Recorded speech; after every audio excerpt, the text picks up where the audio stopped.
प्रिय छात्रों, Verde Hindi classes में आपका स्वागत है। प्रिय छात्रों, बोर्ड परीक्षा नोट्स के अंतर्गत रस की परिभाषा, उसके अवयव, श्रृंगार रस, हास्य रस, करुण रस, रौद्र रस, वीर रस तथा भयानक रस को समझ लेने के बाद अब हम लोग बीभत्स रस, अद्भुत रस और शांत रस को समझेंगे, उसकी परिभाषा और उसके उदाहरण को जानेंगे तथा उसके नोट्स तैयार करेंगे। तो चलिए सबसे पहले बीभत्स रस की परिभाषा और इसके उदाहरण को हम समझते हैं और अपने कक्षा 12 स्तर तक के नोट्स को तैयार करते हैं और जानते हैं कि हमें बोर्ड परीक्षा में किस प्रकार से इन प्रश्नों के उत्तर देने हैं। सबसे पहले बीभत्स रस। बीभत्स रस की परिभाषा और उदाहरण आपको लिखना होगा, यही पूछा जाएगा। तो सबसे पहले हम बीभत्स रस की परिभाषा की हेडिंग्स डालेंगे और इसमें लिखेंगे सड़ी गली वस्तुएं, लाशें, मांस, रुधिर, मवाद, मलमूत्र, दुर्गंध युक्त पदार्थ आदि को देखकर या इनके बारे में अनुभव करके सहृदय के मन में जो घृणा का भाव जागृत होता है उसे जुगुप्सा कहते हैं। जुगुप्सा क्या है? जो हम सड़ी गली वस्तुएं देखते हैं, लाशें देखते हैं या मांस, रुधिर, मवाद, मलमूत्र या दुर्गंध युक्त पदार्थ आदि को जो हम देखते हैं या इनके बारे में अनुभव करते हैं और अनुभव करने के बाद हमारे मन में जो घृणा का भाव जागृत होता है उसे ही हम जुगुप्सा कहते हैं। जुगुप्सा क्या है? जुगुप्सा हमारे अंदर जो घृणा का भाव जागृत होता है उसे जुगुप्सा कहा जाता है।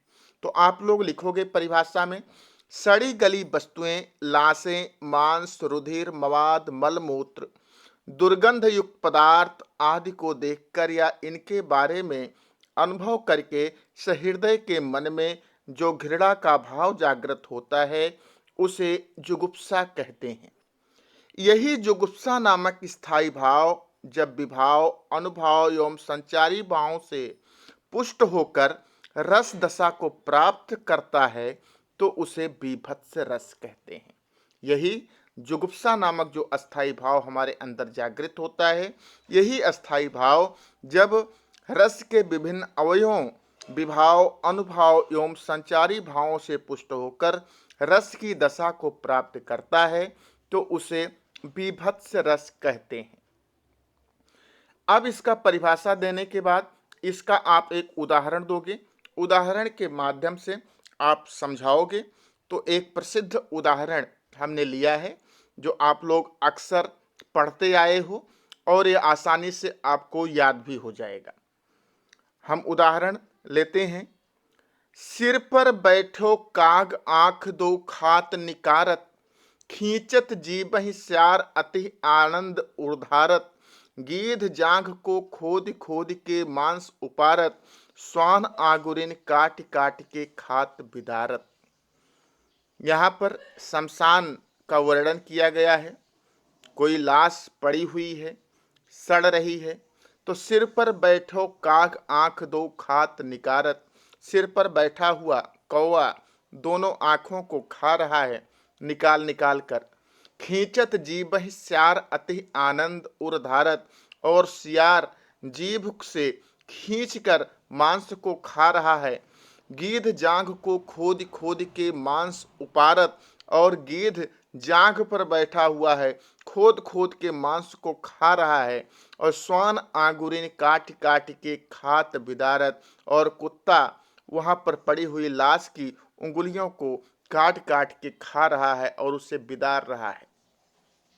तो आप इसका स्पष्टीकरण भी दोगे कि यहाँ पर इस उदाहरण में क्यों बीभत्स रस है।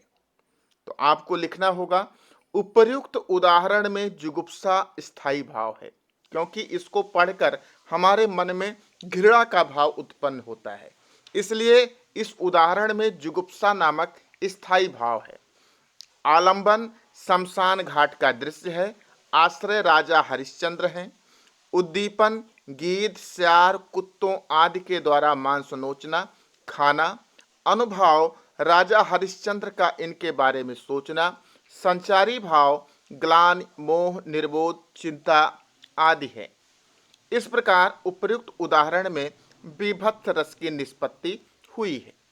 तो प्रिय छात्रों, इस उदाहरण में जुगुप्सा अस्थाई भाव है, आलंबन है शमशान घाट का दृश्य, आश्रय है जिसके मन में जुगुप्सा नामक स्थायी भाव उत्पन्न हो रहा है, वह कौन है? राजा हरिश्चंद्र। उद्दीपन जिसके कारण जुगुप्सा नामक स्थायी भाव उद्दीप्त हो रहा है, गीध, सियार, कुत्तों आदि के द्वारा मांस का नोचना और खाना। अनुभाव है राजा हरिश्चंद्र का इनके बारे में सोचना, और संचारी भाव है ग्लानि, मोह, निर्मोद, निर्वेद, चिंता आदि। इस प्रकार से उपर्युक्त उदाहरण में बीभत्स रस की निष्पत्ति हुई है। इसका नोट्स आप लोग बना लें, इसे नोट्स कर लें, जिससे परीक्षा में आप इसी प्रकार से लिख सकें। अब बीभत्स रस के बाद हम चलते हैं अद्भुत रस की तरफ और उसका परिभाषा और उदाहरण समझते हैं।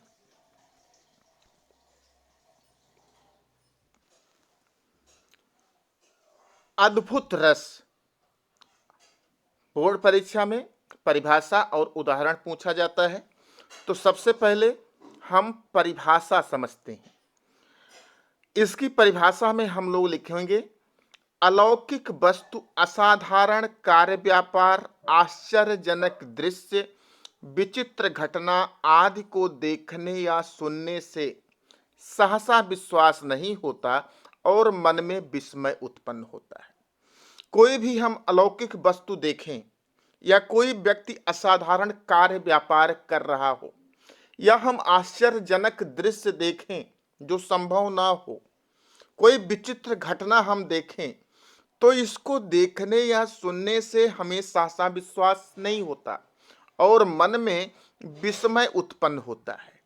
यही विस्मय नामक स्थायी भाव जब विभाव, अनुभाव एवं संचारी भावों से पुष्ट होकर आस्वाद्य हो जाता है तो उसे अद्भुत रस कहते हैं।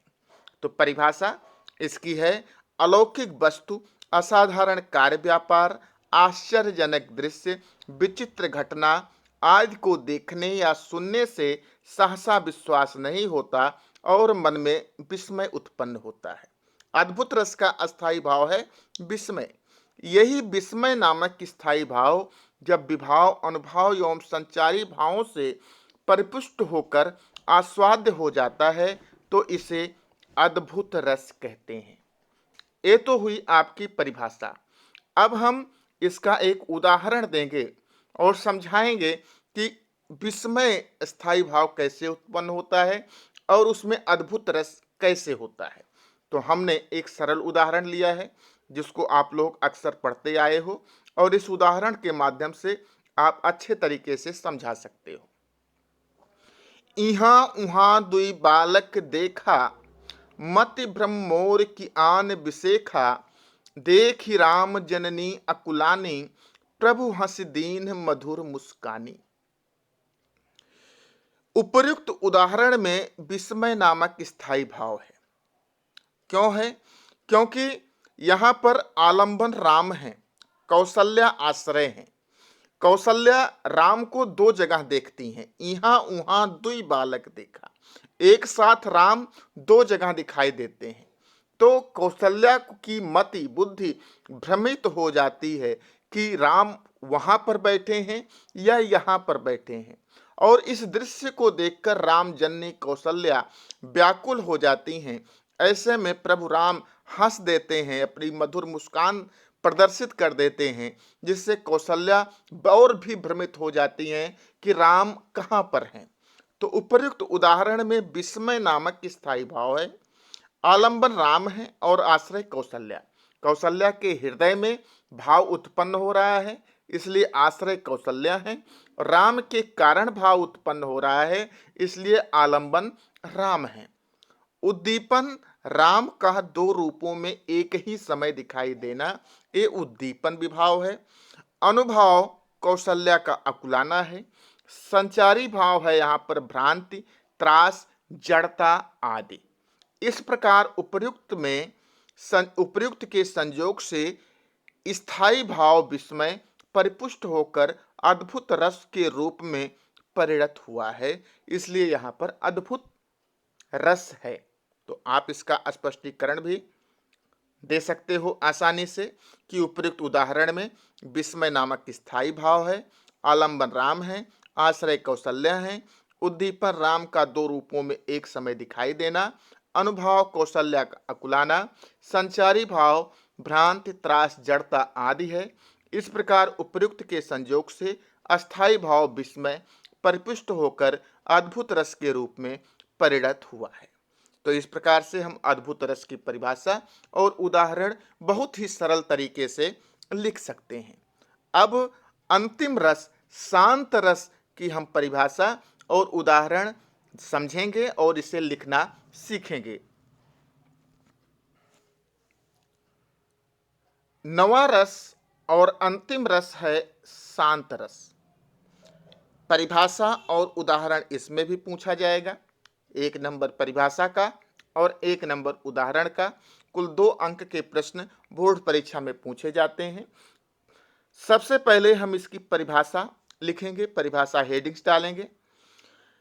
परिभाषा में हमें लिखना है, संसार की नश्वरता और परमार्थ तत्व का बोध होने पर चित्त में विरक्ति उत्पन्न होती है और व्यक्ति सांसारिक माया मोह के प्रति उदासीन हो जाता है।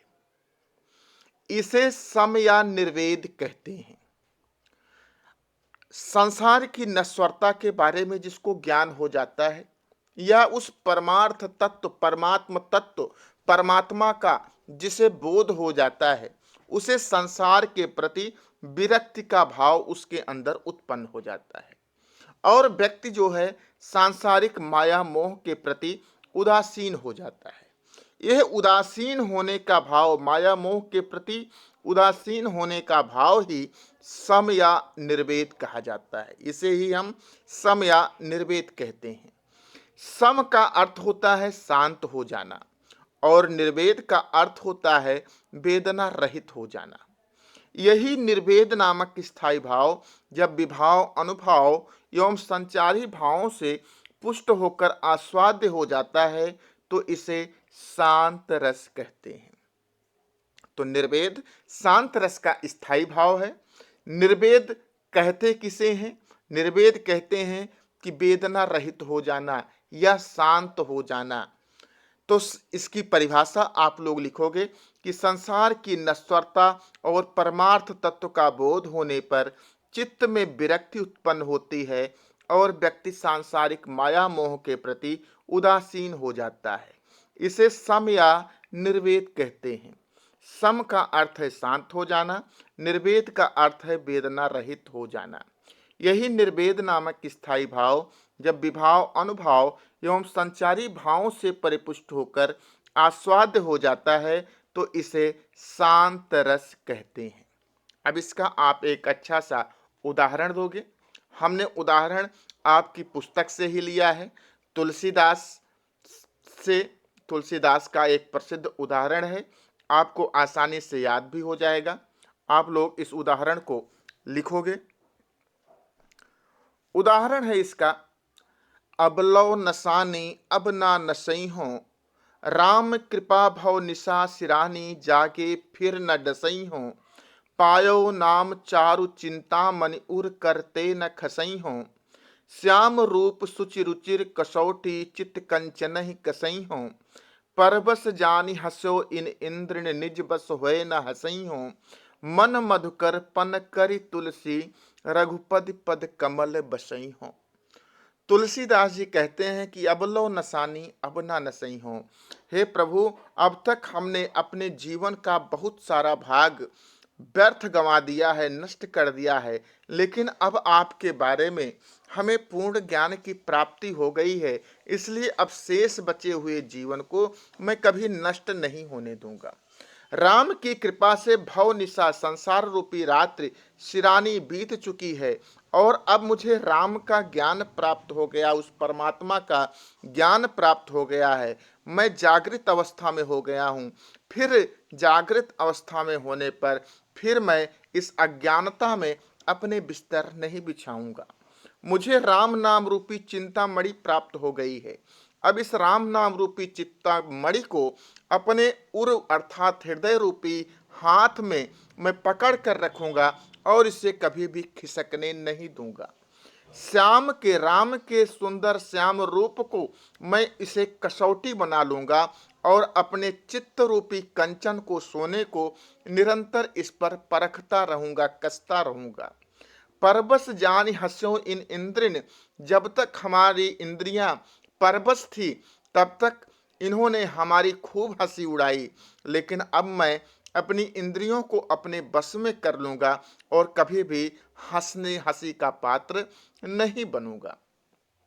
तुलसीदास जी कहते हैं कि हमने अपने मन रूपी मधुकर को, भ्रमर को अपने बस में कर लिया है और अब इसे श्री राम के चरण कमल में ही बसाऊंगा, कहीं अन्यत्र भटकने नहीं दूंगा। आप चाहो तो इसको पूरा उदाहरण लिख सकते हो, अगर नहीं याद होता तो आप इसकी प्रारंभिक 4 लाइनों को ही आप उदाहरण के रूप में लिख सकते हो कि अबलो नसानी अब ना नसई हो, राम कृपा भव निशा सिरानी, जागे फिर न डसई हो, पायो नाम चारु चिंतामणि, उर करते न खसई हो, श्याम रूप सुरुचि रुचिर कसौटी, चित कंच नहीं कसई हो। आप चाहो तो यही प्रारंभिक 4 लाइनों को ही उदाहरण ले सकते हो। अगर आपको पूरा याद हो जाता है तो आप सभी पूरे पद को आप उदाहरण के रूप में लिख सकते हो।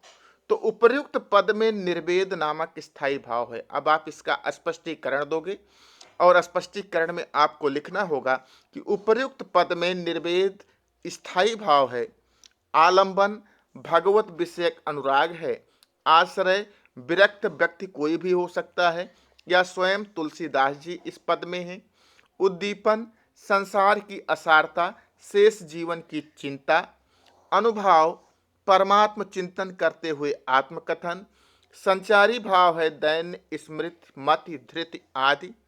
इस प्रकार उपर्युक्त के संजोग से अस्थाई भाव निर्वेद परिपुष्ट होकर शांत रस के रूप में परिणत हुआ है।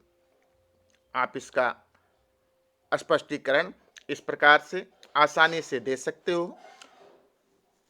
इस प्रकार से 9 रस की परिभाषा और उदाहरण हमने आपको समझाया, उसके नोट्स आपको उपलब्ध कराए। यहीं पर शांत रस के बाद आपके सभी रस समाप्त हो जाते हैं।